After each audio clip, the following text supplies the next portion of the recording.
Hello again, and this is a little video to show you how to set up switching on and switching off of something at different positions of the stick.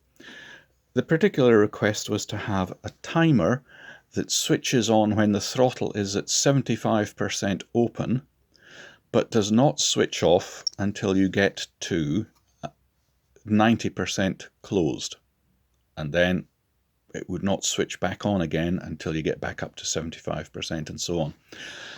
Now, if you're in the timers and you assign the throttle stick as a switch, it only offers you a single point which acts as on-off. So you can't separate the two of them. But there is something that came out in the very latest software version, 5.03. There is a new option in logical switches which has separate on and off points, and we can use this. So let's go. First of all, we go into Advanced Properties, Logical Switches. We'll create this one. We'll give it a little label. I'll just call it Time, or TI for short. Save us time doing this. Say OK. It's enabled. We've already enabled it. Come down to Control 1, activate that, and we'll select our throttle stick. There we are. Make sure that proportional is switched on. Probably when you start it, it'll default to that being blacked out. So press the proportional button to make it a proportional control and say OK to that. Notice that it offers X is greater than. So we'll say X is greater than 75%, because that's where the request was to have the throttle open up. Mine has already shown this because I've already set this up before in trialing it, just to be sure. Come down to Control 2, activate that. Again, move your throttle stick or whatever stick you want for whatever function it is you're trying to do. Make sure you select proportional so that you get a proportional control. Say OK to that. And yes, again, mine's already showing -90 because I've already created this one before. I've just zeroed it out. But you would just set your -90 point there.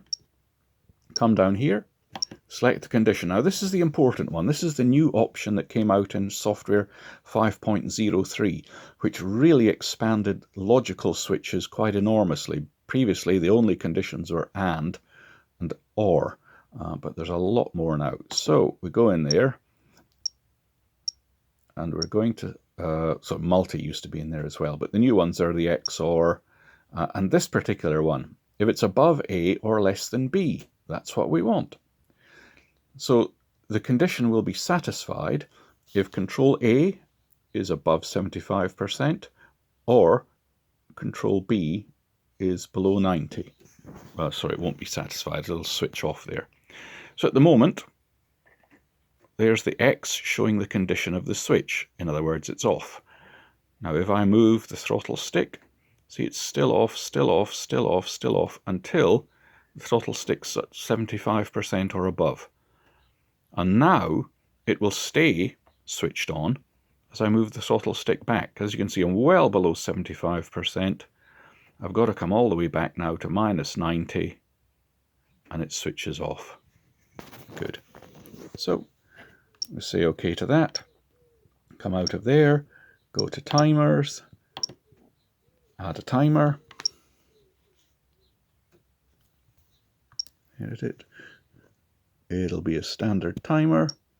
You come down, and the switch will be not the throttle stick, but press the plus, logical switches. There we are. Select that one. Say OK. Now we back out to the main menu. There's the timer. There's my throttle. Watch this. Timer is not running. Throttle all the way up. Timer's still not running, but as we cross 75%, the timer's running. And as we pull the throttle stick back, it stays running, even though we've crossed the 75% point. It stays running all the way back until we get -90%, at which point the timer stops. but it now will not start again until we get to 75%. Hope that helps. If you have any queries, do get in touch.